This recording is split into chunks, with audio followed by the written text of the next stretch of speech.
Welcome back to Real Clear Politics on SiriusXM. I'm Tom Bevan, co-founder, president of RCP, joined now by Richard Porter. He's a contributor to RCP and a former lawyer and RNC committeeman from the state of Illinois. Richard, good to have you back. Good to be back, Tom. All right, so we had you on last week, and we were talking about an article that you wrote for Real Clear Politics about Doge and how Republicans should handle that. It was sort of a legal argument. This time, you wrote something for us, and it's on the website. I urge everybody to go check it out. It's a little cultural criticism, a little movie review, Richard. It's a little change of pace for you, but give our listeners a sense. It's about the movie Gladiator 2, right. And give our listeners and viewers a sense of what you made of that movie. Well, I have to say, I enjoyed the first Gladiator, so I was a little skeptical about going to see the sequel because it's so often the case that sequels just don't achieve the kind of magic that the first film had. You know, I think about the Star Wars is maybe an exception of that, but by and large, the first movie is the great one, and then they're sort of cashing in after that. But this was actually, I thought it was really quite good. It wasn't quite as good as the first Gladiator, but it was still quite as good. And what was really striking to me as I was sitting there listening to the movie was how much this was like a metaphor for the MAGA movement in the United States today. And so as I walked out of the theater, I did a search on whether anyone else had identified the kind of parallels between the scenes and the ideology and the ideas that were driving Gladiator 2 to what was going on in this country. And what was interesting, Tom, was I found out that the director himself, the director and the producer, he did make that analogy, but he made it exactly backwards. It's like he didn't even see his own movie, or he didn't understand what was going on in the country. Now, to be fair to him, he filmed it in 23, and so he had a perspective on the world and America, and it was kind of in circa 2023, and he wrote it no doubt before that. But he was interviewed in November after the election, after we'd seen how events played out in this country, and he still was comparing Trump to the wrong person in the movie. So I just thought that was fun, that somebody from Hollywood created this art, but he actually got it backwards. And how often do you see an artist who doesn't understand his own art? You know what I mean? Well, we did. First of all, we're talking about Ridley Scott, right? Yes. Who's the director, and we're talking about without giving away the movie. No plot spoilers here. Right. Denzel Washington's character, and but this. I mean, tell me why you think he had it backwards. I mean, what was it about Ridley Scott's analysis of the movie? And by the way, we have seen, what was it, a couple of years ago with Barbie? Barbie was supposed to be this movie that Greta Gerwig wrote and directed, and it was supposed to be this sort of feminist, manifesto, and turned out actually that a lot of people interpreted it more as a movie for about Ken and about men and masculinity in a positive way. So we have seen this happen a couple of times, but why do you think that Ridley Scott got his own character so wrong?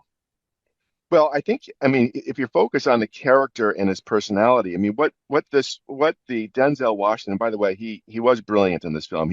I think he really is the star, and he's getting some Oscar talk, out of this role. But he's a survivor, and he's someone who's achieving things, and he's someone who's outside the system in a way, but becomes part of the system. And so I can see there's sort of this element of that he's thinking about that character. But his role in the film is completely different. His role in the film is as an insider, as someone who basically is of the swamp, the Roman swamp. And so in that sense, and then also, in terms of how he relates with other characters, and I don't want to go too far into the plot. Don't do it. Yeah, but so as he relates with other characters, it's so clear that it's really a Democratic operative is who he is, how he uses the government and also things, the play out, and that the Trumpian character is in fact the gladiator, the man who stands up to the system, who's outside the system and fights it to try to purify it, to remove the corruption. And when you think about his appointments and what he's doing, he's appointing people who have been targeted by the government, and who understand the government's moving away from its core functions. So the FBI has been turned into a political operation. And so Kash Patel, who understood this and identified their role in the Russia a collusion hoax. Um, he he's being appointed to go to the agency that went after the Republicans to take the politics out of the FBI again, not to replace the politics, but to remove the politics. And so, and this is essentially, where the gladiator's head is, which is he's trying to um, refresh. And this is the same thing as the first movie. In this sense, there's an echo to the first one, which is the gladiator is trying to refresh the dream that's Rome.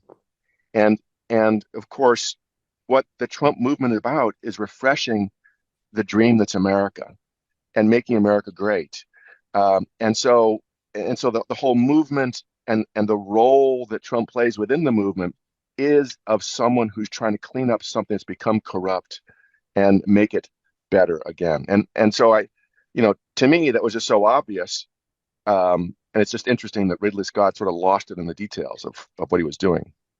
We're speaking with Richard Porter. He's a contributor to RealClearPolitics and a former lawyer and RNC committeeman from Illinois. Richard, you mentioned in this piece, I mean, every time we hear Rome mentioned these days, it's always a cautionary tale about America and how we've reached sort of, the late Republic stage right before the fall, and that's where we're headed. And certainly there's a lot of evidence to support that. I cite it all the time. I mean, you can see it everywhere.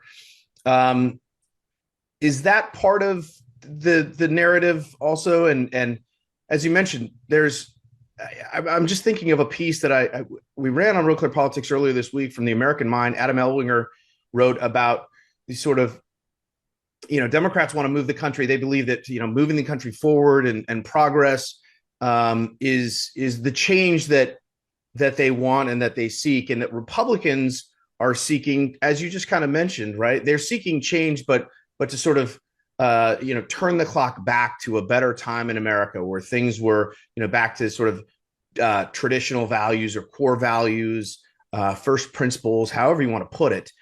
And those are the sort of two distinct views of the political parties. And when you put that in the context of America being sort of, late stage Rome, it makes a lot of sense. Yeah, I would say that our movement today is really more about refreshing first principles as opposed to moving back in time. It's still a very modern idea, but it's an idea that really trusts people to govern themselves. And it trusts people, ordinary citizens, to make choices. And a lot of what we saw through COVID and other elements, what kind of led to the corruption of the government today, was really the belief of Washington elites that they knew better and that it was appropriate to lie to the people because it was just good for them to do what they were being told. And so you had this sort of creeping elitism and embracing of narratives and lies that corrupted the principles that were animating American government. So I think in that sense, I mean, I think that's essentially the difference between where the parties are today is the Democratic Party, ironically, has become the elitist party. They look down on ordinary Americans. And the Republican Party is really the idealistic party. It's the party that still believes in that idea, that dream that is America, to put it in the Gladiator terms. And that's ultimately what the MAGA movement is about. And you could see that, in Trump's interview with Kristen Welker this weekend, where he was talking about what revenge really means. And in this context, what revenge means is to make it great again, to remove the politics, to go back to first principles, to shake up the system, and to bring it back to the people. So it's a beautiful thing, and I think it's a very moving thing. And so I just kind of, I encourage people to go see the movie for yourselves and see who you think is right. Do I have it right? Or does Ridley Scott have it right? The guy who directed the film. Right. Or does Richard Porter have the proper interpretation of the movie? Yeah, I'm just telling you. Tell me if I'm wrong. Okay. All right. Well, challenge accepted. I've been wanting to see the movie. I have not seen it yet. And so I think, like a lot of folks, I mean, I love the original movie. Whenever it's comes up on, one of the cable channels, I can't turn away. I sit there and watch it, even if it's for the full 3 hours, So I will accept that challenge. I'm going to watch the movie and we'll have you back and I'll tell you whether you got it right or wrong. Okay. All right. Love it. That'd be great. We'll have to leave it there. Richard Porter, thanks for joining me. Appreciate it. Thanks, Tom. Talk to you soon. All right. And that's going to do it for me. On behalf of Carl and Andy, I'm Tom Bevan, co-founder and president of RCP. And thanks for listening to RCP on Sirius XM. We'll see you back here tomorrow night. Good night.